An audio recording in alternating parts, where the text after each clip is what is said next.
할렐루야. 2024년 7월의 둘째 주일인 7월 14일 주일입니다. 오늘은 디모데후서 제4장 마지막 장인데요.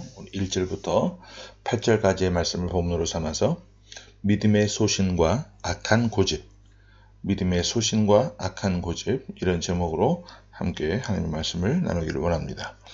신약성경 345쪽이 되겠습니다. 우리가 일반적으로 소신과 고집에 대해서 구별하는 것이 참 쉽지 않습니다. 하지만 의외로 또 단순하기도 해요. 예를 한번 들어보겠습니다.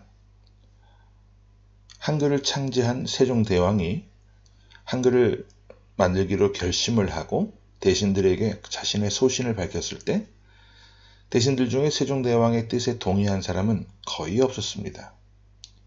그들이 반대했던 명분은 명확했는데 임금께서 한글을 창제하시면 중국을 거슬러서 그들과 어떤 문제가 생길 수 있기 때문에 뜻을 거두어 주시는 것이 좋겠다는 그런 논리였죠. 하지만 세종대왕은 그렇게 하지 않았습니다. 백성을 생각하면 그대로 주저앉을 수가 없었던 것이죠. 그래서 자신의 뜻을 관철했고 한글을 창제하고 반포하게 됩니다. 세종대왕이 한 일이 무엇입니까? 바로 소신이라는 거예요. 자신의 사적인 이익을 구하지 않고 백성을 위한 결정이었기 때문에. 반면에 임진왜란을 자초한 선조는 곳곳에서 전쟁 위험이 감지되고 있었음에도 불구하고 자기 생각에 빠져 있었어요. 일본은 절대로 조선을 치지 못할 것이다 라고 하는 그런 자신만의 확신을 갖고 있었던 것이죠. 하지만 결국 전쟁은 일어났고 어려운 상황에 처하게 되었을 때 또 한 번 큰 실수를 저지르게 됩니다. 바로 이순신 장군을 해임하고 그 자리에 원균이라고 하는 사람을 앉힌 거예요. 결국 그가 내린 모든 결정은 자신의 사사로운 자존심과 이익을 위한 것이었고 나라를 위한 결정이 아니었습니다. 바로 이런 것이 소신이 아니라 고집이라는 겁니다. 우리 그리스도인들도 소신과 고집 사이를 오가는 일을 반복할 때가 참 많아요. 우리에게 소신은 무엇일까요? 믿는 사람들에게 있어서 우리에게 있어서 소신은 하나님의 나라와 교회를 위하고 자신의 사사로운 이익을 구하지 않는 것이 소신입니다.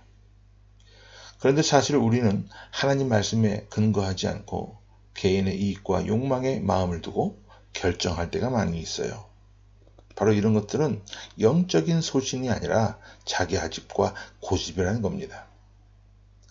바울은 그가 남긴 서신서 마지막 장에서 지금까지 어떤 영적인 소신을 가지고 살아왔는지 자신의 인생을 반추하면서 조망하고 있는데, 그리고 믿음에서 낳은 아들 디모데에게 너는 앞으로 주의 종으로서 사역자로서 이렇게 살아달라고 부탁하고 있는 내용을 전하고 있는 것을 보게 됩니다.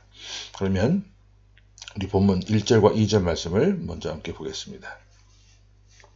자, 시작. 하나님 앞과 살아있는 자와 죽은 자를 심판하실 그리스도 예수 앞에서 그가 나타나실 것과 그의 나라를 두고 엄히 명하노니 너는 말씀을 전파하라. 때를 얻든지 못 얻든지 항상 힘쓰라. 범사의 오래 참음과 가르침으로 경책하며 경계하며 권하라. 자, 여기 보면 바울이 엄히 명한다는 표현을 다른 서신서에서는 쓴 적이 없어요. 처음으로 지금 디모데후서 4장에서 처음으로 쓰고 있는데, 그런데 마지막으로 디모데에게 엄히 명한다라고 말하고 있어요. 그의 명령은 무엇에 관한 것이냐? 바로 복음 전파에 관한 것입니다. 때를 얻든지 못 얻든지 주의 말씀을 열심히 전하라고 명령합니다. 이것은 부탁임과 동시에 명령이며 동시에 그의 영적인 소신이었어요. 바울은 사울이었던 시절에 다메섹 도상에서 예수님을 만나게 됩니다.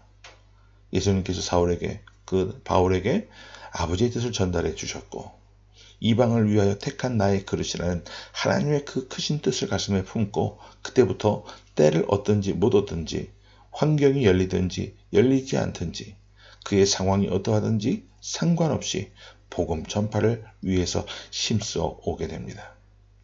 그가 행한 모든 일들은 하나님 말씀에 근거했고 교회를 위한 것이었으며 사적인 유익을 위했던 것이 아니기 때문에 영적 소신이었다는 거예요.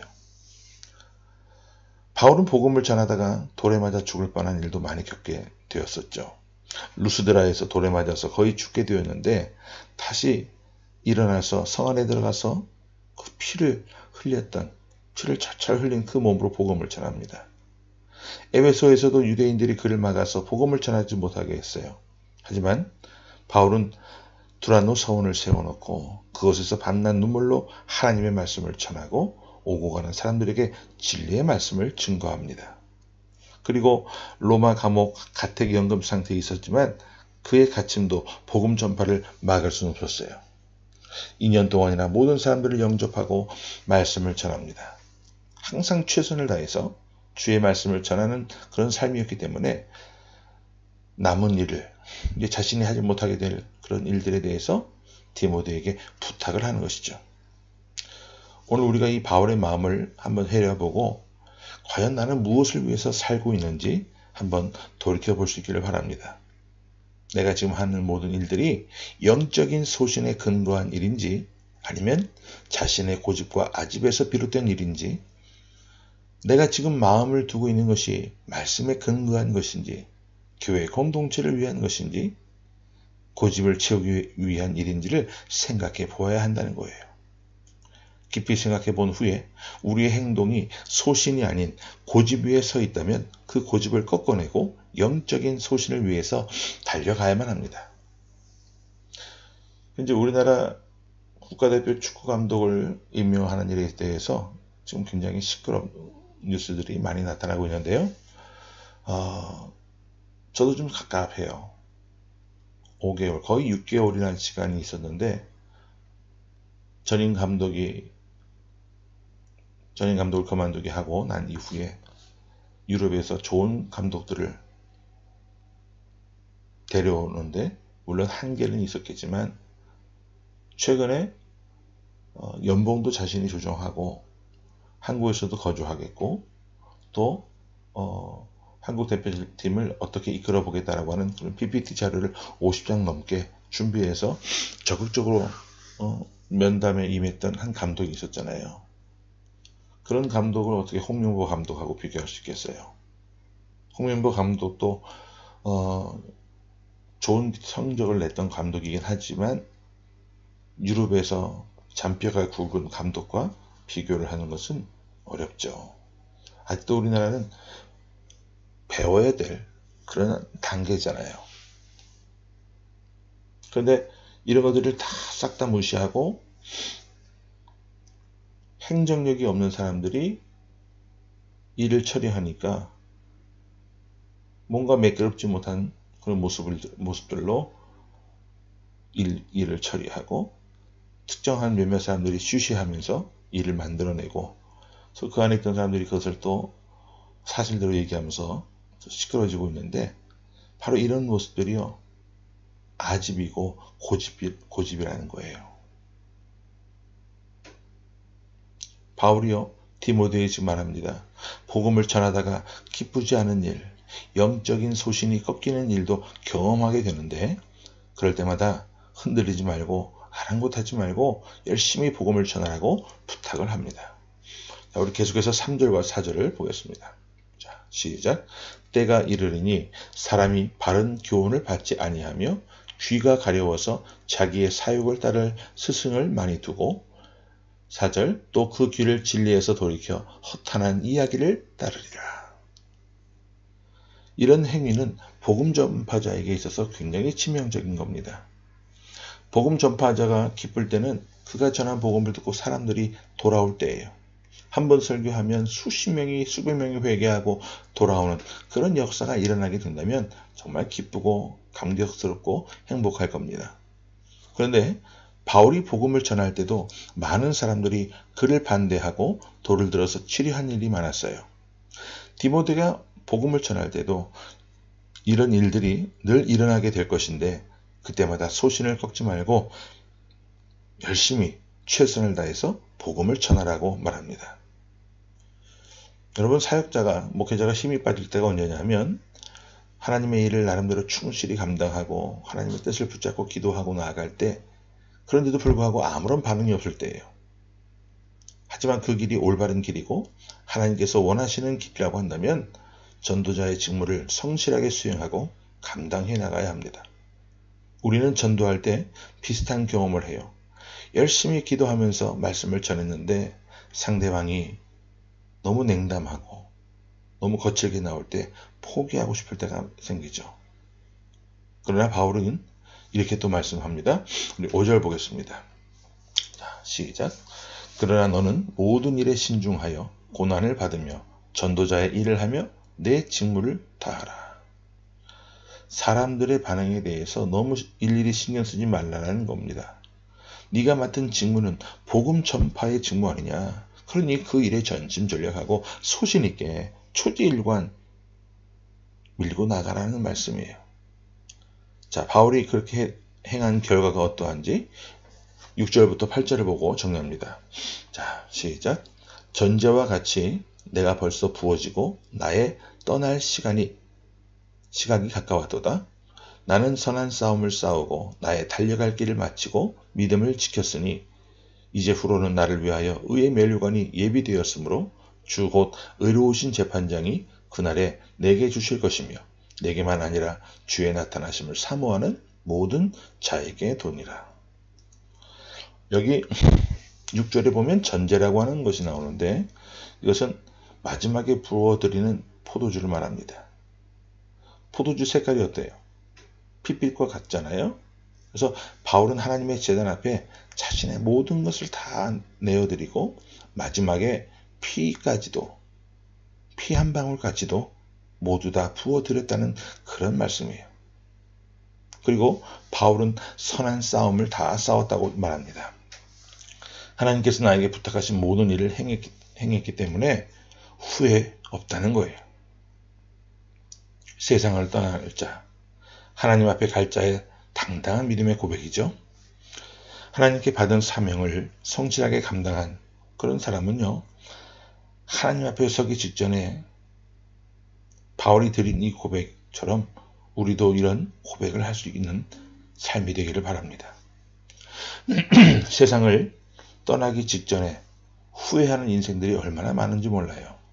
이렇게 살지 말을 걸. 하나님께 받은 사명 성실하게 감당하며 살 걸. 주일 성수 제대로 하면서 하나님 앞에 드리는 예물 인색함으로 드리지 않고 선한 일을 위해서 많은 예물을 좀 더 드릴 걸. 하나님 심판대 앞에 서서 주의 얼굴을 배울 때 두려움의 삶을 살지 않도록 지금부터라도 후회 없는 삶을 살기 위해서 받은 사명을 잘 감당할 수 있는 그런 삶의 모습들이 되기를 바랍니다. 어떤 환경이나 여건 때문에 흔들리면 안 돼요. 오직 우리에게 주신 사명과 그 소신을 기억하고 하나님께서 원하시는 모든 일들을 성실하게 감당해 나가는 거룩한 주의 백성들이 다 되어지시기를 간절히 주의 이름으로 축원합니다. 아멘. 함께 말씀을 기억하면서 기도하겠습니다. 참 좋으신 아버지 하나님 감사합니다. 오늘 디모데후서 마지막 4장 말씀을 통해서 우리가 어떤 삶의 모습을 갖고 살아가야 하는지 하나님 깨닫게 하셨는데 믿음의 소신을 갖고 하나님 말씀하신 바대로 순종하며 살아나가는 저희들이 될 수 있도록 더 귀한 믿음을 우리에게 허락하시고 순종하며 결단할 수 있는 귀한 믿음 허락해 주옵소서. 세상 속에 거하며 때때로 생기는 그런 악한 고집들을 내어 던져 버리게 하시고 오직 하나님 말씀만 주의 뜻만 간구하며 붙잡는 삶이 되게 하여 주옵소서. 그런 영적인 소신을 가지고 살아나갈 때에 이 땅 가운데 선한 생명의 길을 만들어내며 헤쳐나가는 그런 삶을 통해 수많은 사람들을 구원의 길로, 영생의 길로, 의의 길로, 복된 길로 인도해 나갈 수 있는 주님의 귀한 용사들이 다 되어질 수 있도록 하나님 저희를 사용하여 주옵소서. 살아계신 예수 그리스도의 이름으로 감사하며 간절히 기도하옵나이다. 아멘.